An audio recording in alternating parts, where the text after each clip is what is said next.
Se vienen las elecciones ya definitivas en Brasil el domingo próximo y bueno, es necesario hablar de Brasil porque lo que allí pase en esa economía importante que tenemos de vecina y en ese país protagonista, siempre protagonista, va a repercutir de alguna manera en toda la región, ¿no? Por eso vamos a hablar con un especialista en temas internacionales, que ya hemos hablado en otras oportunidades y en este programa, con el licenciado Dan Concauca. ¿Cómo te va, Dan? Buen día. Buen día, Fabricio, un gusto. El gusto es mío. Dan, tenemos elecciones en Brasil, una elección clave para toda la región, que aparece como disputada entre justamente la actual presidenta y su oposición más importante hoy, que viene justamente del sector de los ambientalistas o ecologistas, de alguna manera, si la podemos llamar de esa forma. Pero bueno, lo que queríamos saber es qué implicancia tiene y qué peso va a tener sobre la región para los próximos tiempos.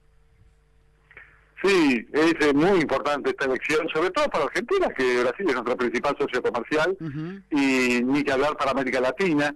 Así que, y lo que está en juego justamente es una visión muy diferenciada sobre las relaciones internacionales de Brasil, lo cual nos afecta bastante porque somos socios fundadores del Mercosur, y esto es preocupante porque si triunfa, aunque no está sucediendo en las encuestas, si triunfa Marina Silva, ella dijo que iba a cambiar la política exterior, que el Mercosur tenía que cambiar o más o menos morir, por decirlo de una forma clara, y dijo que hay que enfocar las relaciones exteriores hacia una mayor apertura con el mundo, forzar los acuerdos comerciales de libre comercio con el resto del mundo, particularmente con Europa, también con las otras agrupaciones de comerciales en la propia América Latina, como la Alianza del Pacífico, el NAFTA, etcétera, y eso nos afectaría bastante. De hecho, Marina afirmó que se le iba a terminar la paciencia estratégica con Argentina, dado que Argentina aplicó una política de fuertes restricciones comerciales bilaterales, que hizo que hasta el día de hoy, aunque siempre se puede poner culpas en todos lados, que hasta el día de hoy el comercio con Brasil haya bajado notablemente, y la integración prácticamente es una idea nada más, no ocurre.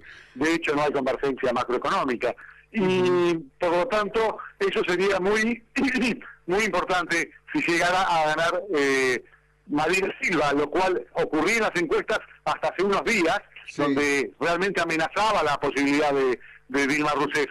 Pero las últimas encuestas, muy claras, y son varias, varían muy poco, le vuelven a dar la total predominancia a Dilma Rousseff nuevamente. La última encuesta que leí hoy le da más de 41 puntos a favor contra 25% de Marina Silva, que sería la segunda, y 19% de Aécio Neves, que sería el tercero. Marina Silva estuvo a punto en las encuestas, inclusive de ganarle en la primera vuelta nada más a Dilma, pero esto comenzó a declinar bastante y ha crecido mucho Aécio Neves, ¿no? Que es una presión importante en Brasil porque es el nieto de Tancredo Neves, el primer presidente elegido de la democracia, de la última etapa democrática, que falleció unos días antes de llegar al poder, ¿no? Y entonces asumió José Sarney en ese momento, en 1985. Pero lo que pasa hoy es que ha crecido Aécio Neves no lo suficiente como para amenazar a Dilma, pero sí lo suficiente para sacarle las expectativas a Marina Silva, lo cual hace que todas las encuestas indican hoy que hay una cómoda ventaja tanto en primera vuelta como en la casi segura segunda vuelta, donde Dilma Rousseff llegaría a casi el 50% de los votos, hablan de 47% de los 47 a 38 están hablando, exactamente. Claro. Ahora, las dos candidatas están planteando obviamente como tema central la economía. Brasil tampoco lo está haciendo bien en términos económicos y sobre todo el tema del cuidado del empleo. Ahí por ahí encaja lo que vos analizabas recién con el tema de Marina Silva sobre un sentido más proteccionista por ahí para la economía de Brasil y por ahí marcar esa distancia de un Mercosur que tampoco funcionó, me parece, para la región, ¿no? Por supuesto, el Mercosur no está funcionando. Lo mismo ocurre con las quejas de Paraguay y las quejas de Uruguay. Son muy serias, así que el Mercosur no está funcionando. Hay graves amenazas a su continuidad. De hecho, porque de derecho seguramente siempre va a estar, nadie lo va a declarar extinto, pero lamentablemente no está funcionando en sus aspectos más esenciales, que es la integración económica, la potenciación, las sinergias de toda la región. Muchos culpan a Argentina por su política muy proteccionista. Y como bien decías, en Brasil hay una grave inflación, están muy preocupados, aunque para nuestros parámetros actuales e históricos es casi ridícula, está llegando al 6,5% de inflación, tienen miedo de que llegue al 7% anual. Sí, está bien, es cierto. Con disculpame, también es cierto, comparada con Argentina es muy baja, comparada con la inflación del mundo es un problema. Exactamente, para el mundo civilizado y normal, evidentemente es altísima la inflación. Hay que imaginarse que el promedio mundial está alrededor del 2% de inflación mundial, y esto está llegando casi al 7%, así que sí, para un país serio y normalmente estable en sus economías, llegar casi al 7% es una barbaridad, y están todos, inclusive mi propia Dilma Rousseff, preocupados con el tema y diciendo que tienen que reducirla, que tienen que tomar medidas para reducirla, pero sobre cómo hacerlo es uno de los puntos del debate. En el caso de Marina Silva tiene una orientación más pro mercado, más del libre mercado, donde se reduce el gasto público, se reduce de alguna forma los subsidios que están predominando en la economía brasileña. Hay que tener en cuenta que hay 50 millones de brasileños con planes sociales en este momento. Algo muy parecido a lo que ocurre también en Argentina, sacando las proporciones, ¿no?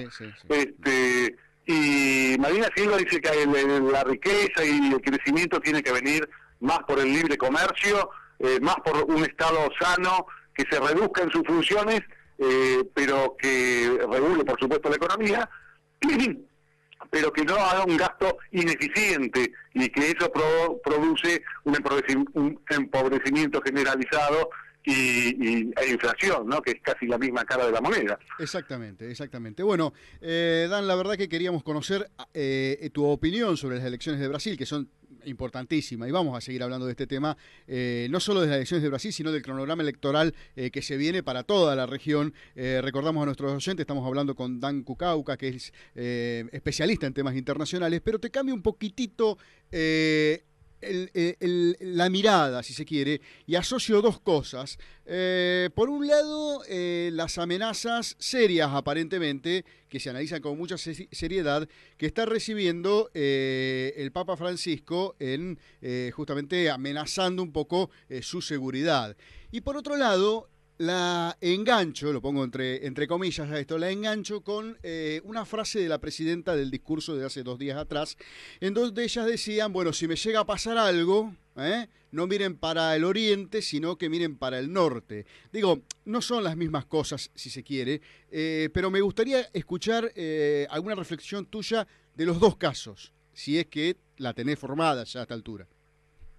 Sí, por supuesto. En el caso del Papa Francisco, sin duda, es una amenaza real. El Papa Francisco estuvo predicando claramente contra la intolerancia, contra las diferencias y la confrontación entre religiones. De hecho, ha hecho un viaje a Jerusalén donde rezó con los musulmanes y con los judíos juntos en el Muro de los Lamentos.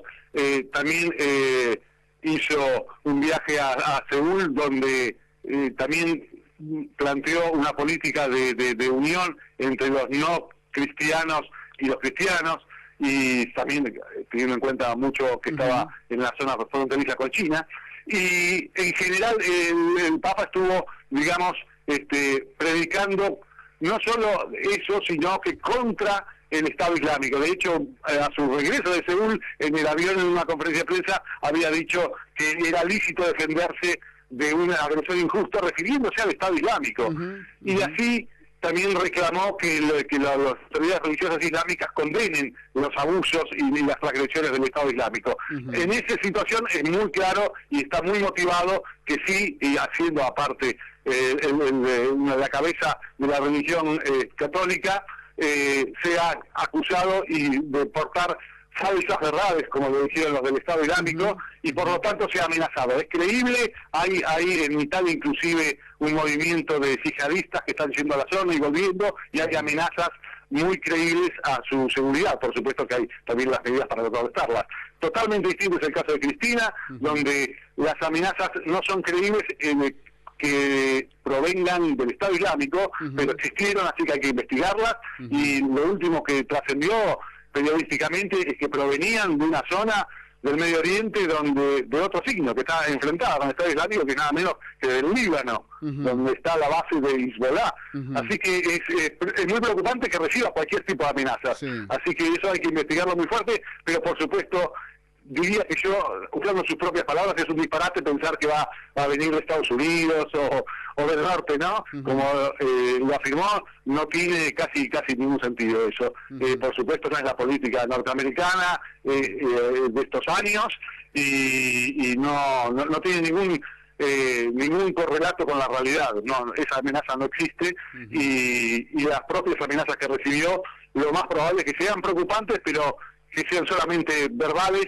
Y igual hay que investigarlas porque nadie puede amenazar impunemente a un país o a una presidenta. Exactamente. Y bueno, y por último, una breve reflexión, si se quiere, de la nota esta que salió tan promocionada de la Embajada de Estados Unidos en nuestro país, en donde rehacía algunas recomendaciones vinculadas con el tema de la seguridad a sus ciudadanos, ¿no?, cuando visitaban el país, y obviamente la respuesta que tuvo del gobierno argentino. Mi pregunta, ¿no?, un poco ya por ignorancia, ¿los estados en general hacen este tipo de recomendación a sus ciudadanos, ¿no?, en términos generales de la diplomacia mundial, o no?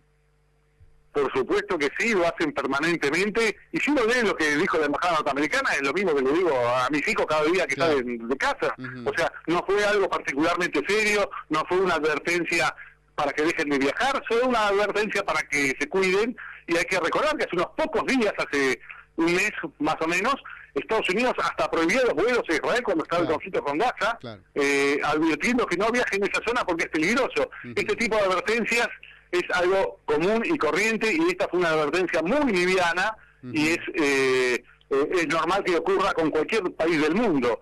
Por supuesto, siempre el timing de esa declaración puede ser tomada con algún sentido político, pero realmente no es en absoluto algo como fue denunciado por el gobierno. O sea, no es algo que alguien pueda llamarle la atención. Realmente es algo normal.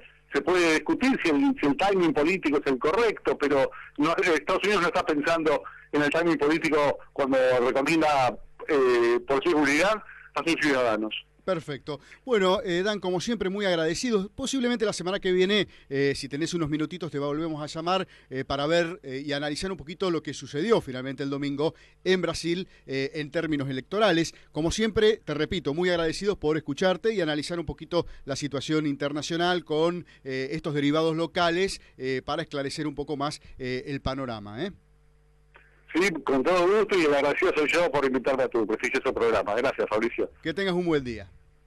Buen día.